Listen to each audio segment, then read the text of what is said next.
These 5-minute radio programs were recorded in 2021 by Jim McDonald for broadcast by KDET in Center, Texas. We hope you'll benefit from these and share them with others.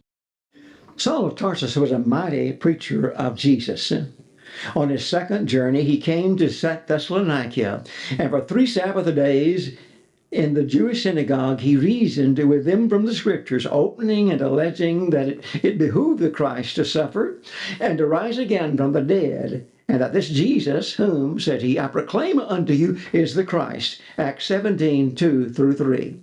The object of Paul's sermon was twofold. He sought to prove that the Christ was destined to suffer and rise from the dead, using the Scriptures as his source of proof. He then showed how these Scriptures were fulfilled in Jesus of Nazareth. Saul, in early years, had been a persecutor of Christians, but he came to be one of the staunchest defenders of the religion of Christ. In his sermon in Thessalonica, he showed how the Scriptures taught that the Christ was the promised seed of Abraham, who must suffer and rise again from the dead. He needed no greater proof text than from Isaiah 53. Isaiah's prophecy first declared that the Messiah would be rejected. He was despised and rejected of men, said the prophet, Isaiah 53:3. Read Matthew 23 to see where this prophecy was literally fulfilled.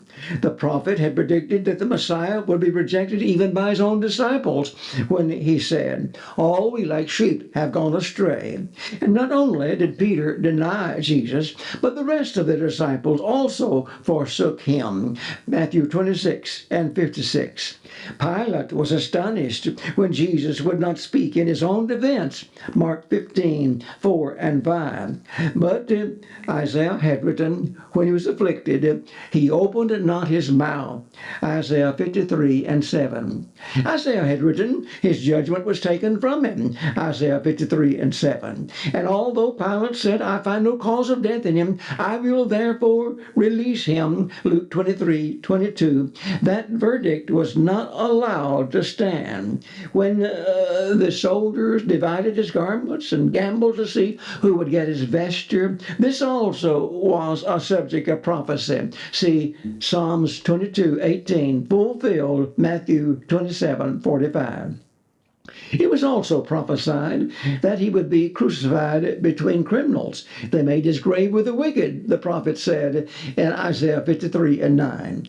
It was prophesied that his side would be pierced, Zechariah 12:10, that not a bone would be broken in his body, though the legs of the thieves were broken, John 19:33, Psalms 3:20. His agonizing cry, my God, why hast thou forsaken me, is recorded both in Matthew 27:46 and Psalms 22:10. When Jesus was dead, a rich man named Joseph of Arimathea with Nicodemus sought afar, obtained and buried his body. But this was foretold in Isaiah 53:9, with the rich in his death. Zechariah even told of a potter's field, which would be bought with the 30 pieces of silver Judas had received for his betrayal of Jesus.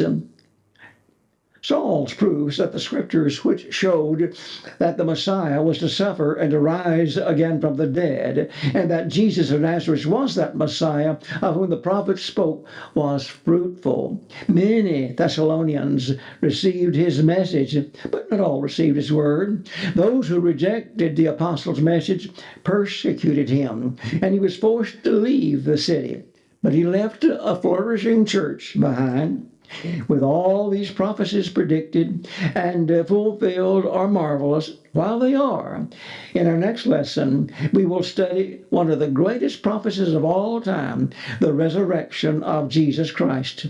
We hope you will choose to study with us also then. Thank you.